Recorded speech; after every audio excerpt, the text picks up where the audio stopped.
So I want to start by reminding you what we were doing with right triangles kind of earlier on in the quarter.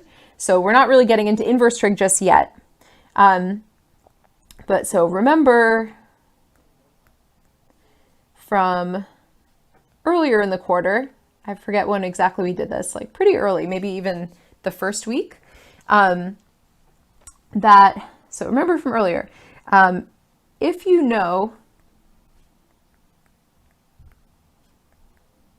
the angles, so maybe I'll underline that. If you know the angles of a right triangle,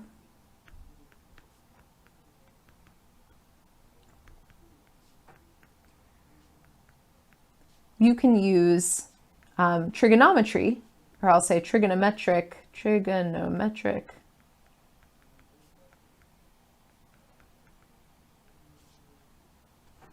to find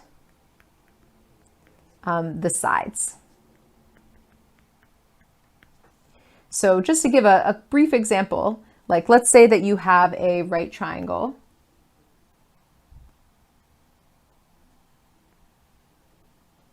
And I always try to use this like ink to shape tool, and sometimes it lets me down. Sometimes I feel like it would be better if I just did it myself. No, it's a little crooked, but that's okay. So let's say that we know that this angle is 40 degrees, and we know that this side is 5, and this is the side we're trying to find. So problems that we were doing earlier in the quarter were kind of along the lines of, okay, so we know the angle, we're trying to find the side, therefore we can do something like this. We can say sine of 40 is equal to 5 over x. And so that tells us that x times sine of 40 is equal to 5. And so that tells us that x is equal to 5 divided by sine of 40, which is approximately equal to 7.78. So that's the kind of stuff we were doing earlier in the quarter. I guess I should make that a right angle. So now we're going to be kind of doing the opposite type of situation. So again, in that example, we knew the angle, and we could have found this other angle, right, using just the fact that the three angles add up to 180. And then we could also find, we didn't try to find this side, but we could have found this side if we wanted to. But now we're going to be dealing with kind of an opposite situation where we know the sides of a triangle, but we don't know the angles. So in this section,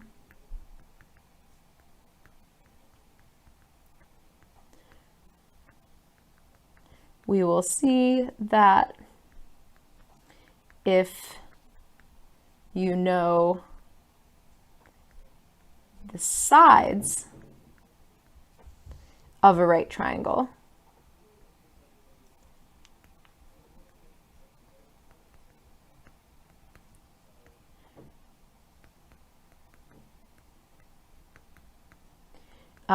you can find the angles using, so what would you think? Well, now we're not going to use regular trigonometry, we're going to use inverse trigonometric functions.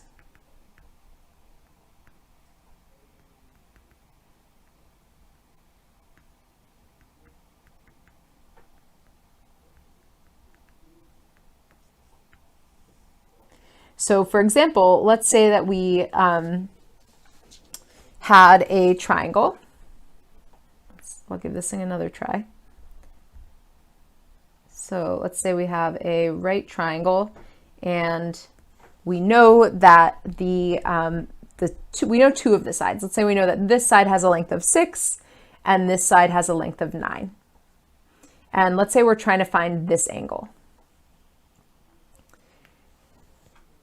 So instead of using regular trigonometry, we're going to end up using inverse trigonometry. And basically, you can kind of set it up by starting to write something down in terms of regular trig. So how would we relate the information we have here? So we have an angle theta, and we have two side lengths, 6 and 9.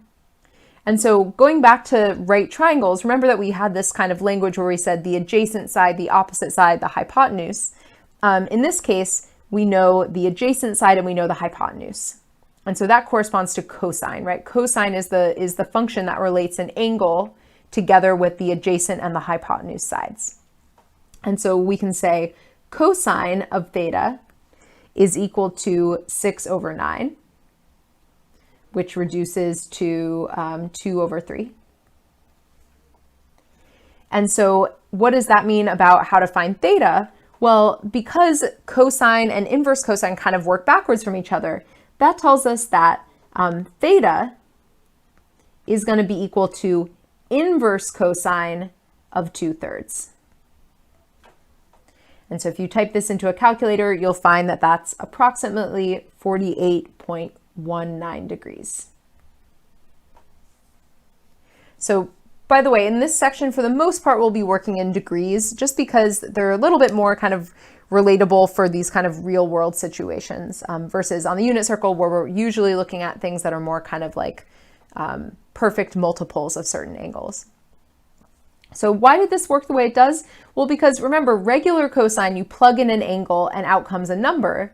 And inverse cosine, you plug in a number and the answer is an angle. And so it makes sense that if the stuff that we're working with are like side lengths of a triangle and we're trying to find an angle, it makes sense that we would use inverse cosine instead of regular cosine. So I want to kind of explain exactly why it is that inverse cosine works in this situation. And this next part is going to be like a little bit technical. But then we'll get back into some examples. So I just want to kind of point out, I guess, the way that using inverse trig in triangles is a little bit different from using it when we're on the unit circle. So when we're on the unit circle, or like just in general for any angle theta. So in general, if theta is just any angle, or kind of can be any angle, it is not necessarily true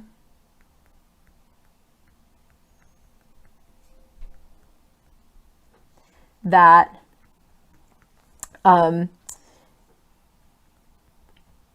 me say it this way, that if cosine of theta is equal to, let's say, a over b, then inverse cosine of a over b is equal to theta. And I'm just choosing cosine just to pick one of them, but I could have said this with the other trig functions. So what do I mean by this? Well, what I mean is that there are examples of angles such that if you take cosine of the angle and get a number, and then you take inverse cosine of that number, you don't actually get the same angle, right? So for example, let's say that let's say that your angle was, I'm going to go back to radians since I'm drawing this on the unit circle. Let's say if your angle was 7 pi over 4. So if theta is equal to 7 pi over 4, so where is that angle? I think the easiest way to think about it is that it's very close to being 2 pi, right? Because 2 pi would be 8 pi over 4, and this is 7 pi over 4. So that means that it's pi over 4 away from 2 pi, which means it's here. So the coordinates of this point are root 2 over 2 and negative root 2 over 2. So what is cosine of this angle, 7 pi over 4? Well, it's that x coordinate, which is root 2 over 2. However, what happens if we take inverse cosine of root 2 over 2? Well, inverse cosine doesn't deal with angles that are in quadrant 4, right? Inverse cosine is only looking for angles that are between 0 and pi. So inverse cosine, maybe let me change the color just so that this picture makes a little bit more sense. Oops, whoa. Oh my gosh. Okay, I'm just going to change that color. So inverse cosine of root 2 over 2 would be equal to pi over 4, right? Because that's the angle that also has an x coordinate of root 2 over 2, but it's also in the right part of the unit circle. Because when we're talking about inverse cosine, we're looking for angles that are in that part of the unit circle.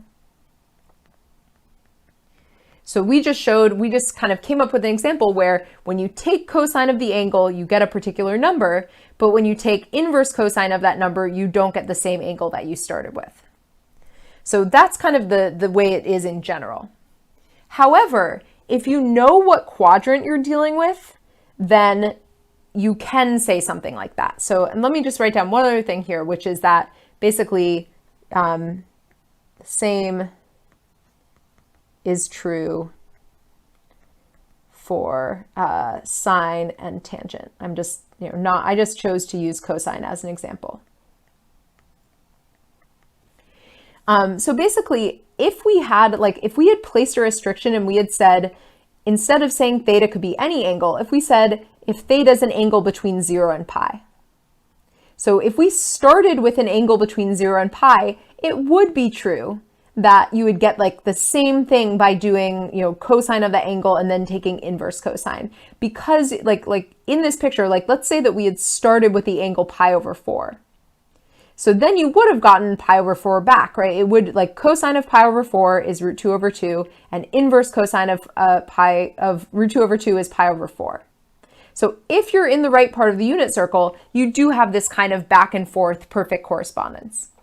And so the nice thing about angles in right triangles is that angles in right triangles are between 0 and 90, right? You can't have an angle in a right triangle that is bigger than 90 or that is smaller than 0. Just doesn't work. It wouldn't make a triangle. And so because of the way that the unit circle angles line up, so the part that I already highlighted here was the part of the unit circle where, and maybe let me write it down here, or I'll draw another picture down here. I think I have to copy and paste this. Okay, so we know that this is the part of the unit circle where when you use inverse cosine, you get your answer comes out to be an angle in that part of the unit circle. When you're working with inverse sine, it gives you an angle between negative pi over 2 and pi over 2. And then when you're doing inverse tangent, it also gives you an angle between negative pi over 2 and pi over 2. And so if you notice, what do all of those have in common? They all have in common quadrant 1, right? If you have an angle that is in this part of the unit circle, it's gonna, inverse cosine, inverse tangent, and inverse sine all can give you that angle back when you take the inverse. So if you have an angle theta that is between 0 and pi over 2, it is true that if cosine of theta is equal to a over b, then taking inverse cosine of a over b is definitely going to give you back that same angle theta. And then same thing, if you take sine of an angle and you get a particular number, and then you take inverse sine of that number, you'll get back the same exact angle you started with. And then same thing with tangent. So if you know for sure that tangent of an angle is a particular number, and it doesn't have to be a fraction. I'm just writing it that way because oftentimes they come out to be, but I could have said a different number like n or something like that. Then inverse tangent of that same number is also going to be theta. So basically what I'm saying is that if you have an angle that is between 0 and 90, things just kind of work out nicely. You don't have to worry about the angle that you started with not matching up with the angle that you get by using inverse trig. So what does this tell us when we're dealing with right triangles? Well, because angles in right triangles are always going to be between 0 and 90 degrees. Basically, it tells us that inverse trig just kind of works nicely. It's going to give you the angle you're looking for. It's not going to give you some other random angle that, or not random, but it's not going to give you some other angle that wasn't the angle that you're actually looking for.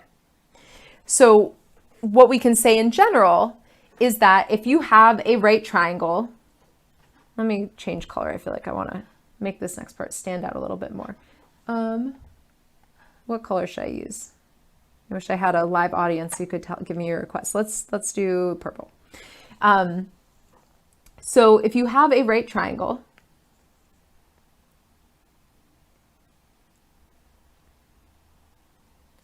and you have an angle theta, and you call this your opposite side, this your adjacent side, and this your hypotenuse, it's always going to be true that if you take inverse sine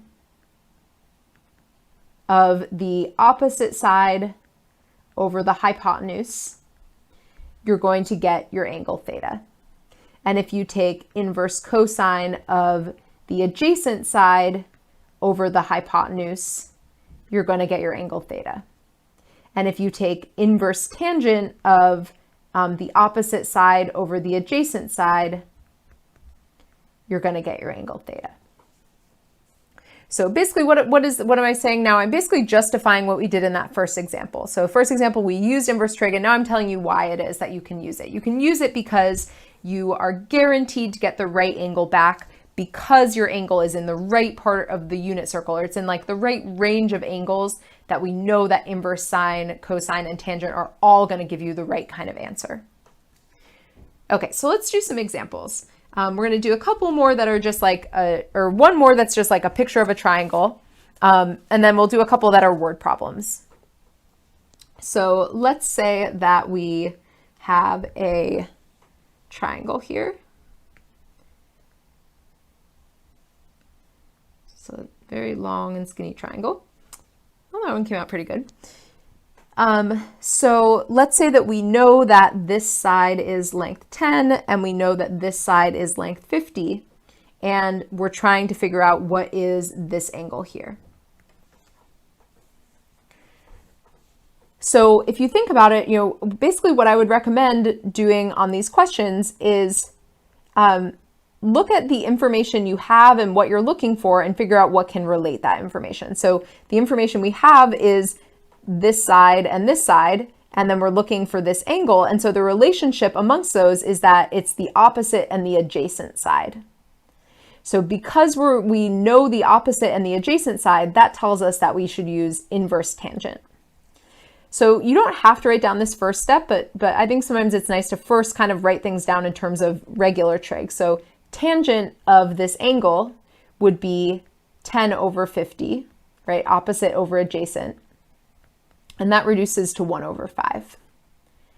And so what does that tell us? Well, if we're trying to actually find theta, we can do inverse tangent of 1/5, and that will give us our angle theta. And so if you type that into a calculator and make sure your calculator is in degrees mode, you'll find that it's approximately equal to, and I guess for some reason my notes, now I started doing only 1 decimal place. So I guess that's what we'll do the rest of this video, is 1 decimal place. So it's approximately equal to 11.3 degrees. So whether you're going to use inverse tangent, inverse cosine, or inverse sine just really depends on what information is given and which angle you're looking for. And I would really not recommend, if you really wanted to, you could use the Pythagorean theorem and find what this side is, and then you could use a different trig function. But the problem is that when you use the Pythagorean theorem, you'll probably end up rounding, and then that's just going to throw your answers off. So it's better to work with what you're given than to have to force it to be a different trig function. All right, so let's do an example that is going to be a word problem. So a 40-foot ladder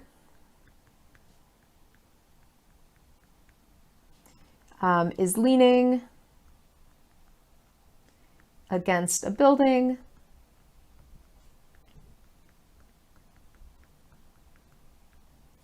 And it is,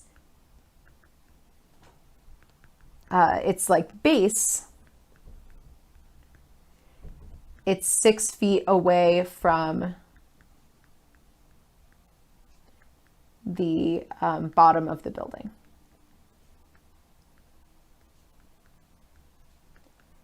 And so the question we're going to ask, or we're going to answer, is what is the angle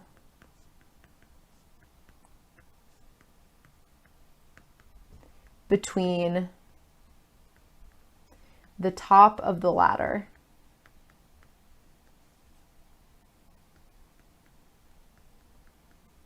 and the building?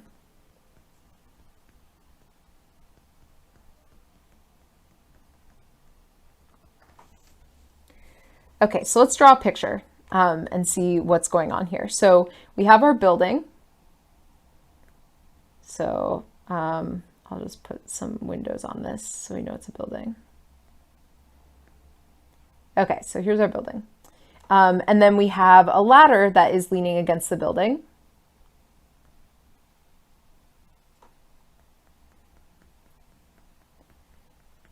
And so we know that this ladder has a length of 40 feet. And then we also know that the distance between the bottom of the ladder and the building, we know that that is 6 feet. And then the angle we're trying to find is this angle, the angle that is between the building and the ladder.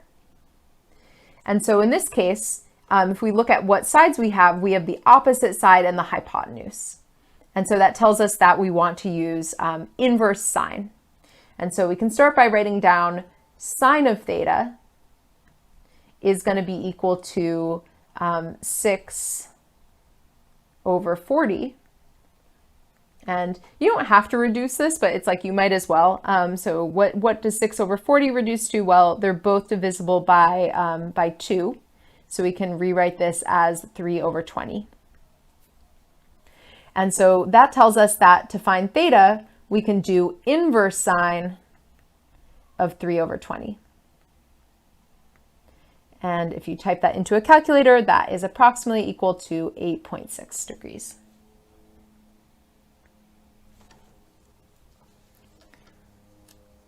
All right, so one more example.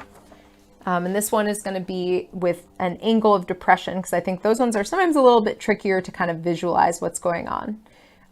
So let's say that we have a boat is on the water, and it's a distance of 1,200 feet from the base of a lighthouse. And specifically, the lighthouse is, let me actually write it this way. The lighthouse is 200 feet tall.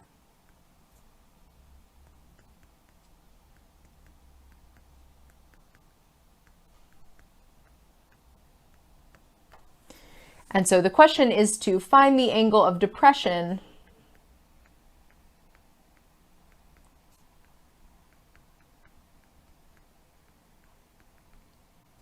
from the top of the lighthouse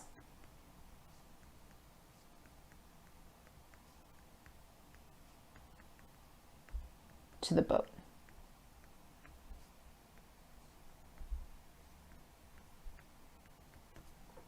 Okay, so we have some water here,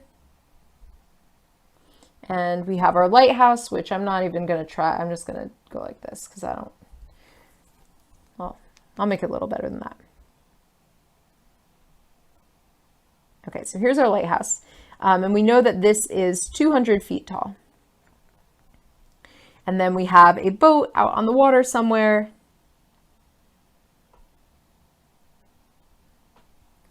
And we know that the distance, the horizontal distance between them is 1,200 feet. So the angle of depression, if you remember, is basically if you go kind of horizontally straight across from the higher point in your picture, and then you measure the angle that goes down, and that's why it's called the angle of depression. To depress something is to kind of make it go down. And so we're looking at this angle here is what we're looking for. And actually, and you don't need to know this, but if you know your geometry, it's actually the same as this angle because these two, this line and this line are parallel, but you don't have to worry about that. So what's our triangle? Well, we need to kind of redraw a couple of things. So you could actually draw theta where I just had it in green, but if you didn't realize those two angles were the same, your triangle would be this one. So I'm gonna go back to my pink. I like that pink color. So your triangle is this one, where we have that angle theta, and then we know that this length is 200, right? Because of symmetry, and we know that this side is also 1200 because of symmetry. So to solve this, we look at what information we have. So we have the opposite and the adjacent side. So we know that tangent of theta is equal to 200 over 1200. And that reduces to, let's see, 1 over 6. And so that tells us that if we take inverse tangent, or maybe let me say it this way, that means that theta is going to be equal to inverse tangent of 1 over 6. And so if you type that into a calculator, you'll get approximately 9.46, or I guess let's round it to 1, 9.5 degrees. And by the way, if you've taken like science classes where you talk about significant figures, you might have noticed that we're not really being very consistent with that stuff in this class. And I just really, we don't really have the time to get into stuff like that. So I don't care so much how many decimal places you round to. I will usually tell you in the question what I expect, whether you should round it to 1 or 2 or the nearest whole number or whatever. And then same thing on the online homework. Sometimes the question is coded a certain way and it will always kind of tell you what to expect. If it's not specified and it's a question where you have to use your calculator, I would recommend putting like 3 decimal places, maybe even 4, just to be safe. So the last thing we're going to do in this video is to work on a few problems that are going to feel kind of different from the other problems in this video. But really they are still ways of using right triangle trigonometry together with inverse trig functions to either evaluate things, or later on we'll see a couple examples where we're actually kind of simplifying expressions. So first example I want to look at is evaluating tangent of inverse cosine of 1/4. So this is actually pretty similar to an example that we did at the end of our last video. So at the end of our last video, we did an example where it was kind of set up like this. We basically used the information in our kind of inside function here to draw a point on the unit circle and then find the other coordinate of that point on the unit circle, and we use that to evaluate our function. And so it's going to be the same idea, just this time we're going to be using a right triangle instead of drawing a point on the unit circle. So the first thing that you need to understand here to kind of tackle this is what kind of a thing is inverse cosine of 1/4, right? We don't know exactly what its value is, but what kind of a number is this? Like, what is the meaning of inverse cosine of 1/4? Well, it's an angle, right? Anytime you're taking an inverse trig function of any number, your answer is an angle. So we can call this angle theta. So that's like I'd say probably the most important step of this is just identifying that, okay, inverse cosine of 1/4, that is an angle. And so let's write that down. Let's write down that we are defining inverse cosine, and I'm going to use a little of color here. We're defining inverse cosine of 1/4 to equal theta. Theta is just the name that we're giving to that angle, that unknown angle. Okay, so what's another way of writing this? If we have inverse cosine of 1/4 is equal to theta, how can we rewrite that in terms of something about cosine?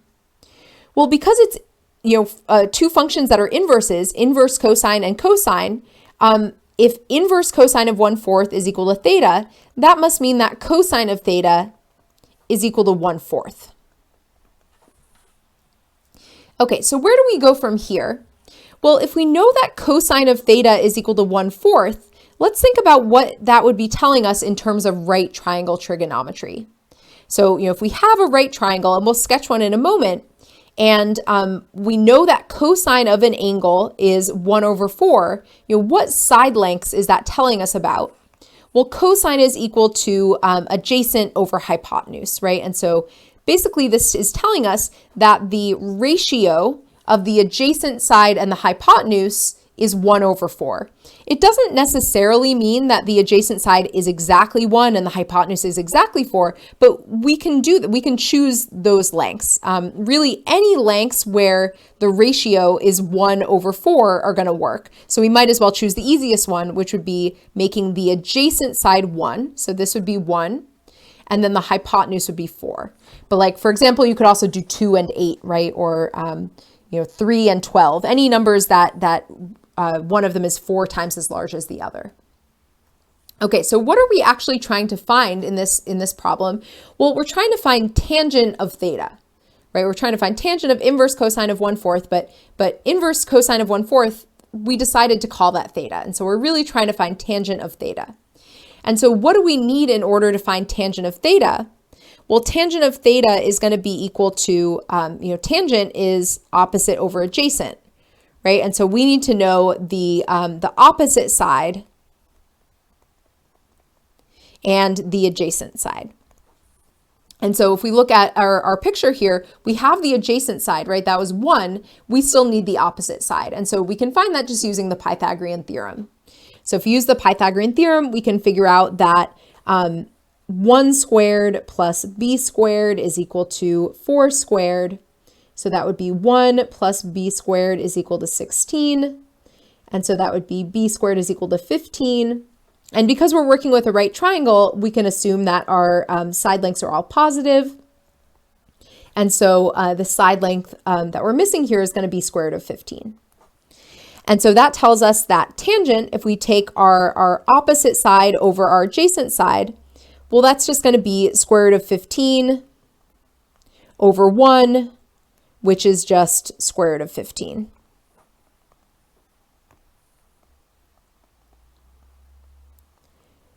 So basically, again, really what we did here is we named this inverse function. We don't know the exact value of it. And by the way, notice we never found it. We never figured out exactly what the value of theta was, and we didn't have to. We never had to figure out what theta was in order to answer this. All we did is we kind of called it theta and then used that to figure out what a triangle containing theta might look like. And once we had that, then we could finish off the problem and figure out what tangent of that angle is. So we're going to do a couple of examples now that are really, really similar. Like the process on these is going to be pretty much identical to what we did on the last one. It's going to seem a little bit trickier because instead of having numbers, we're going to have variables. So here we have cosine of inverse sine of x.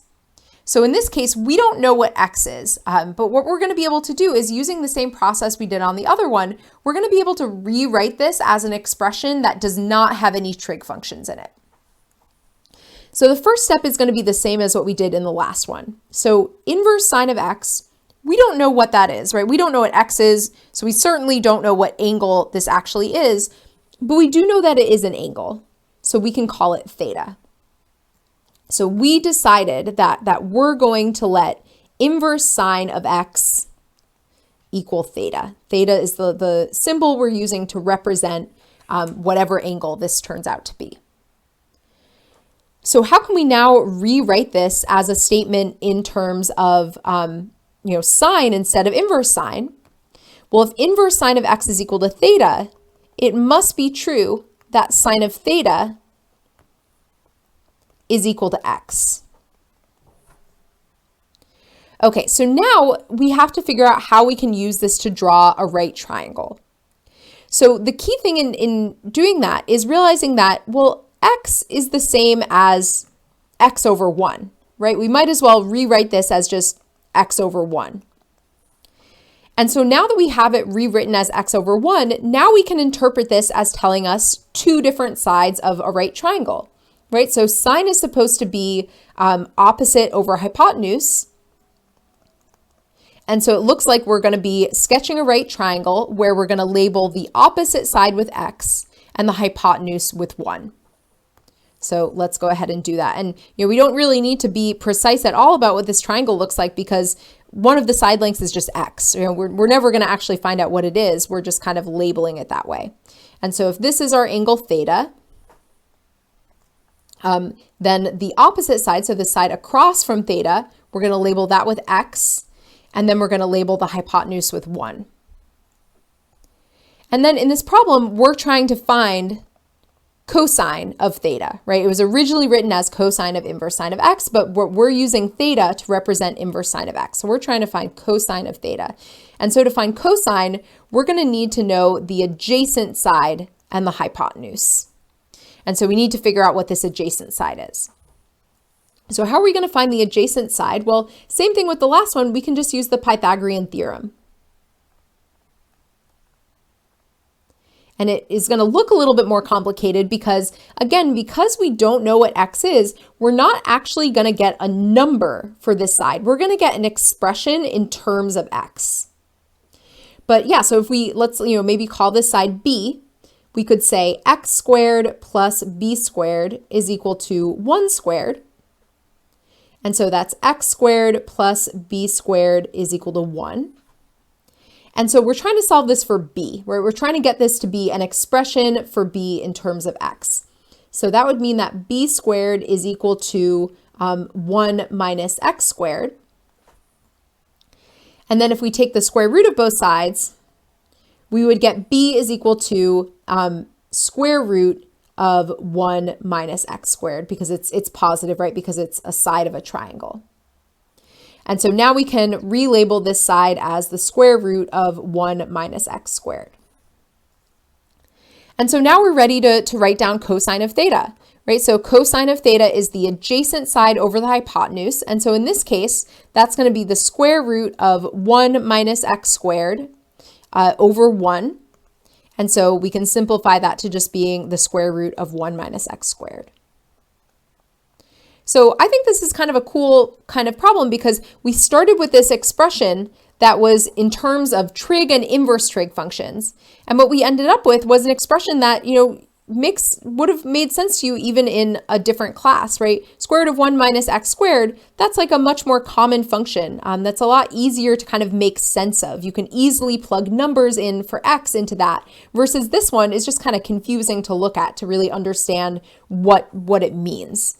And by the way, this is something that you're going to use in Calculus 2. There's a method in Calculus 2 that you'll use called trigonometric substitution. And you're going to have to draw triangles like this and with variables and kind of label the sides and do a process very similar to what we did here, which is really why I teach it in this class. All right, let's do one more example that will be very similar. So I would definitely recommend maybe pausing the video. If you followed along with how this one worked, try to do this one yourself. Okay, so this time we have sine of inverse tangent of x. So once again, we don't know what x is, we don't know what inverse tangent of x is, but we do know that it's an angle, and so we can call it theta. And so we're deciding to let inverse tangent of x be equal to theta. And so how can we rewrite that without using inverse trig and just, in terms of tangent instead of inverse tangent? Well, if inverse tangent of x is equal to theta, that means that tangent of theta is equal to x. So just like what we did on the last one, we need to interpret this in terms of a triangle, and so we want to have different side lengths. And so x is the same thing as x over 1, right? And so maybe I'll even write that as a separate step. So x, we can rewrite x as x over 1. And then what does that represent in terms of tangent? Well, tangent is opposite over adjacent. And so that means that when we draw a triangle, we want to label the opposite side with x and the adjacent side with 1. Okay, so let's now draw our triangle. So we're going to have a triangle. Again, you can draw it whatever shape you want because we don't really know the side lengths. We'll call this angle theta. And then we want the side opposite from that angle, so that would be this side over here, to be x, and we want the adjacent side to be 1. And then, what are we trying to find in this problem? Well, we're trying to find sine of theta, right? Sine of inverse tangent of x, which is the same as sine of theta. And so what are we going to need for sine of theta? Well, we're going to need to know the opposite side as well as the hypotenuse. And so we need to know the hypotenuse, basically. That's the missing piece of information. And so how can we find the hypotenuse? Well, we can label this side as c and use the Pythagorean theorem again, right? So we can say, in this case, x squared plus 1 squared is equal to c squared. And so that would mean that c is going to be the square root of 1 plus x squared. So I'll just erase that and rewrite it. Square root of 1 plus x squared. And so now we're ready to evaluate sine, right? Sine is going to be the opposite side over the hypotenuse. So that's going to be x over the square root of 1 plus x squared. And one thing that students have asked me in the past is, should I be rationalizing the denominator? And really rationalizing the denominator, you generally only do that when you're dealing with just numbers, right? Something like, if you have 1 over square root of 3, there's a convention to rationalize the denominator. And really the reason that convention exists has to do with how to calculate numbers kind of easily without a calculator. So it's really not even that relevant in this day and age. But that same kind of rationale just doesn't really make sense when you're talking about a function or an expression. There's really no reason to rationalize it. You can just leave it like this. All right, so that is it for this video, and I'll see you all in our next one.